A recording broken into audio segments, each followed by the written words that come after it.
Assalamualaikum warahmatullahi wabarakatuh. Perkenalkan, nama saya Estian Jarwati, NIM 1930203092 dari kelas MPID 2019.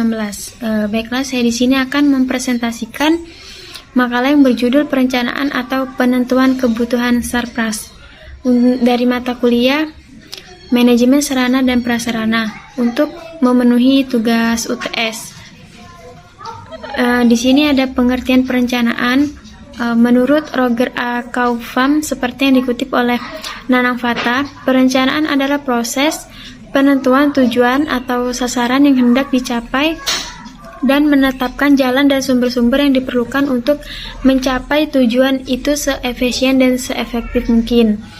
Jadi, perencanaan sarana dan prasarana dapat diartikan sebagai keseluruhan proses perkiraan secara matang, rancangan pembelian, pengadaan, rehabilitasi, distribusi, sewa atau pembuatan peralatan dan perlengkapan yang sesuai dengan kebutuhan.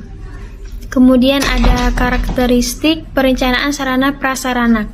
Sebuah perencanaan harus didasarkan dari sebuah karakteristik, dan karakteristik dari perencanaan ialah harus dilandaskan atas perhitungan dan selalu mengandung kegiatan atau tindakan usaha. Sasaran perencanaan kerjasama untuk mencapai tujuan yang telah ditetapkan sebelumnya. Ibrahim Bafadal 2004 mengklasifikasi karakteristik perencanaan sarana dan prasarana pendidikan sekolah ke dalam beberapa bagian, yaitu sebagai berikut. Perencanaan sarana dan prasarana pendidikan merupakan proses memikirkan dan menetapkan objek pikir dalam perencanaan sarana dan prasarana. Pendidikan adalah upaya memenuhi sarana dan prasarana yang dibutuhkan sekolah. Kemudian ada prosedur perencanaan. Beberapa prosedur perencanaan sarana prasarana dalam pendidikan yaitu satu, menganalisis kebutuhan, yang kedua, menginventarisasi sarana dan prasarana yang ada, 3, mengadakan seleksi, 4, menyediakan dana, 5, memberikan wewenang untuk melaksanakan tugas penyediaan sarana dan prasarana. Kemudian ada analisis perencanaan sarana dan prasarana. Analisis kebutuhan perencanaan, pengadaan alat, analisis kebutuhan alat dan pengadaannya dilaksanakan melalui pendekatan sebagai berikut. 1. Tuntunan kompetensi yang tertuang dalam dokumen kurikulum.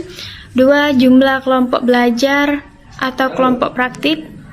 3. Komposisi kelas praktek. 4. Alokasi waktu untuk mencapai kompetensi yang tertuang dalam dokumen kurikulum. Pada dasarnya merupakan satuan waktu total untuk mencapai kompetensi dalam program pendidikan. Yang kelima, faktor guna alat merupakan koefisien dari jam alat yang disediakan dengan jam alat yang dipergunakan. 6. Spesifikasi alat ditentukan berdasarkan tuntunan kompetensi. Dan yang terakhir ini ada tujuan dan manfaat perencanaan sarana dan prasarana.